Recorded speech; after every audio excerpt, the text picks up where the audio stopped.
Pada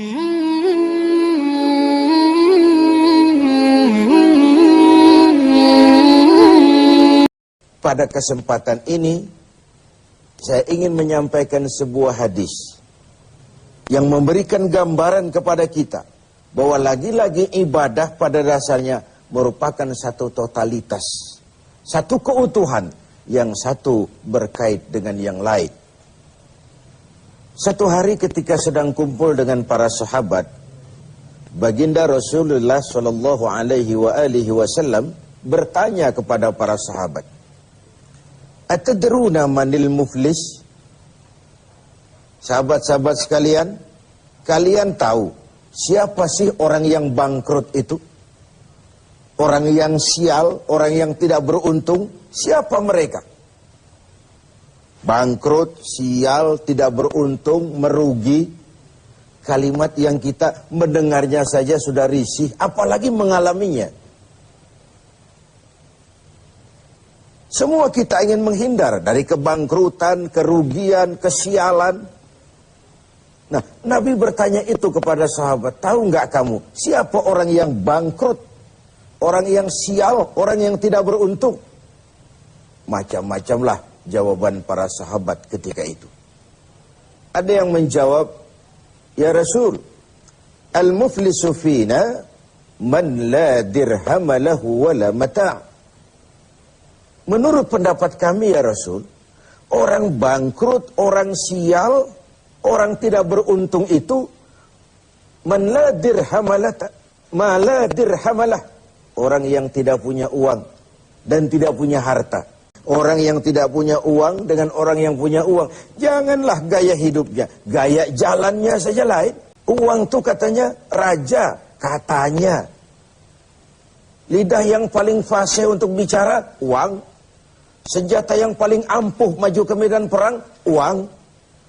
Urusan macet dibicarakan dengan lidah, bicarakan dengan uang, tokcer. Meriam pun tidak akan bunyi kalau ditutup dengan uang. Dan begitu seterusnya. Begitu jawaban sebagian sahabat, begitu juga pandangan banyak kita sekarang ini.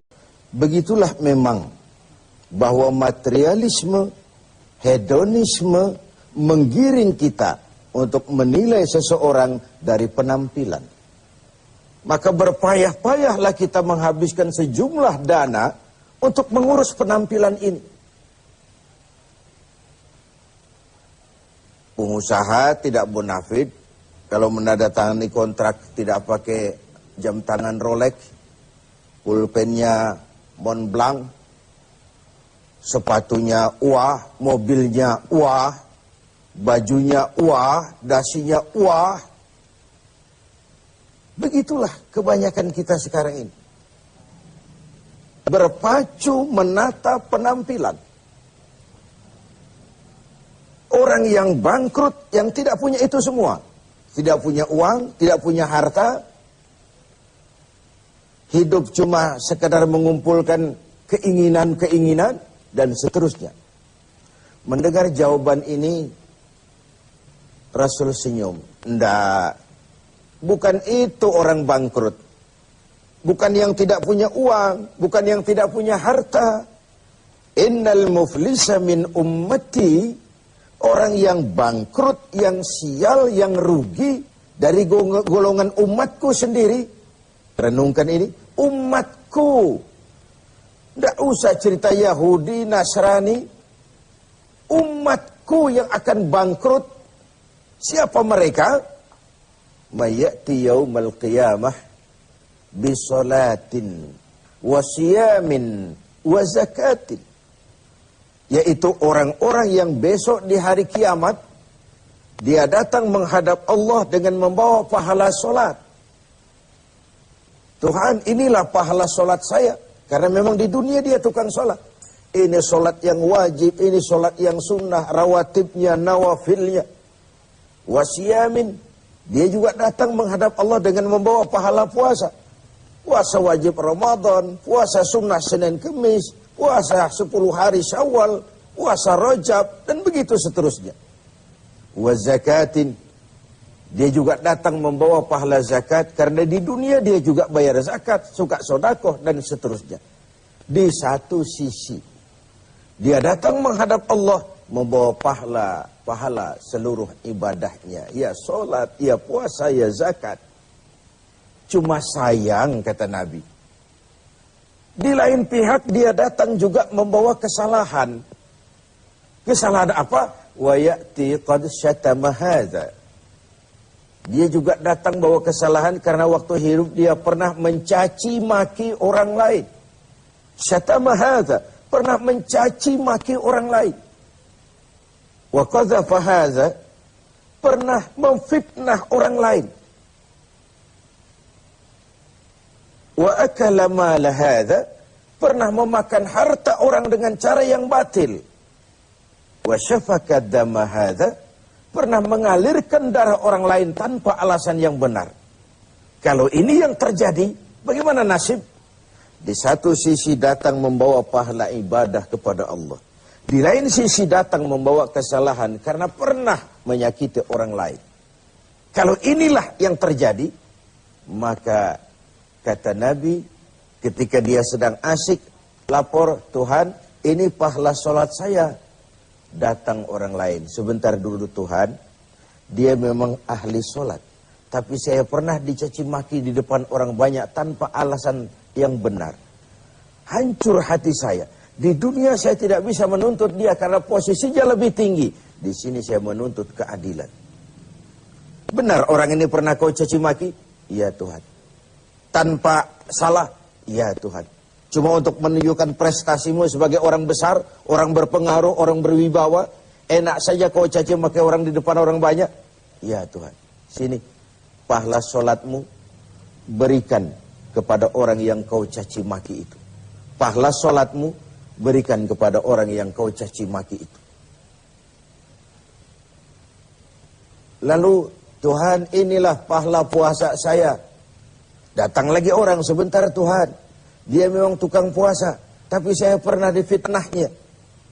Tercoreng arang di dahi, rusak nama saya, hancur privasi saya tidak bisa kemana-mana lagi dalam hidup ini. Saya menuntut keadilan karena di dunia saya tidak berani. Benar kau pernah fitnah dia? Ya Tuhan. Kau tahu lidah itu kecil bentuknya, besar akibatnya.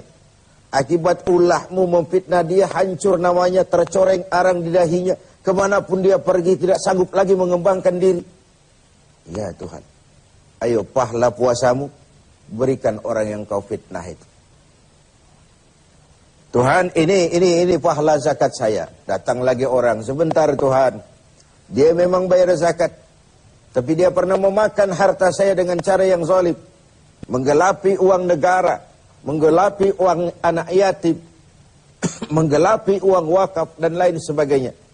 Di dunia tidak ada yang bisa menuntut karena dengan uangnya dia bisa menyumpal hakim, dia bisa beli keadilan, dia bisa beli hukum. Karena kata orang di dunia banyak pengadilan tapi sulit mencari keadilan.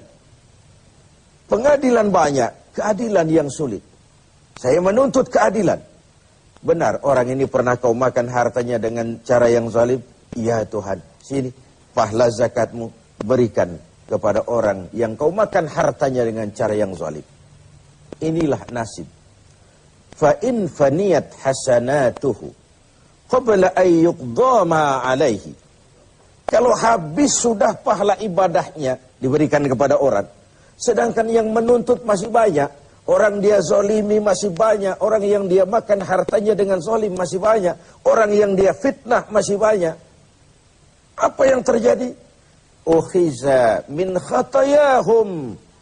Kesalahan dan dosa orang yang dia fitnah, dia caci maki, dia makan hartanya, diambil, diberikan kepadanya. Dan pada akhirnya summa turihatin nar, diberikanlah dia, dilemparkanlah dia ke neraka. Sudah pahala dipreteli, dosa diberikan pula. Ini kan bangkrut, ini kan sial namanya. Ini kan tidak beruntung namanya. Ibarat orang dagang, sudah modal habis, tagihan utang masih datang terus. Wajar kalau akhirnya kita terkena perkara. Oleh karenanya, kita melakukan introspeksi, evaluasi. Sudah baik hubungan kita kepada Allah, alhamdulillah. Mari kita melirik bagaimana hubungan kita dengan sesama manusia. Semoga evaluasi ini memberikan sebuah arah yang memperbaiki hablum minallah dan hablum minan nas kita.